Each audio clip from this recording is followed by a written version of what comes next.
हम बताएंगे तुमको दायित्व के बारे में। दायित्व को इंग्लिश में लायबिलिटीज कहा जाता है। दायित्व से अभिप्राय उन सभी राशियों से होता है जो किसी को देय होता है, अर्थात देना होता है।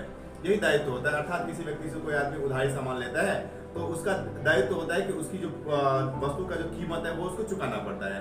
यही उसका दायित्व कहलाता है, जिसके अंदर देनदारियां आती है, अधिविकर्ष आता है। ये सभी एक दायित्व का ही एक रूप होता है। अब इसमें दायित्व को दो भागों में बांटा गया है। एक होता है अस्थायी दायित्व, जिसको हम फिक्स लायबिलिटीज कहते हैं, और एक होता है चालू दायित्व, जिसको हम करंट लायबिलिटीज कहते हैं। अभी अस्थायी दायित्व से तात्पर्य उन राशि से होता है जो लंबे समय के लिए होता है, जो लंबे समय के लिए अर्थात लंबे अवधि के लिए होता है, 1 साल से अधिक दिनों के लिए होता है।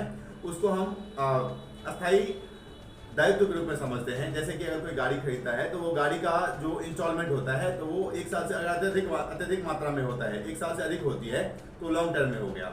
और इस तरह से फिर जो करंट होता है वो अल्प अवधि के लिए होता है, कम समय के लिए होता है। तो जो करंट में आता है ना वो कम समय के लिए, अर्थात 1 साल के अंदर 2 महीने, 4 महीने, 6 महीने, इतना दिन के लिए होता है। तो इसे हम अल्पकालीन अर्थात हम कम समय के लिए शॉर्ट टर्म भी कह सकते हैं। शॉर्ट टर्म लायबिलिटीज के अंदर ये सभी आते हैं।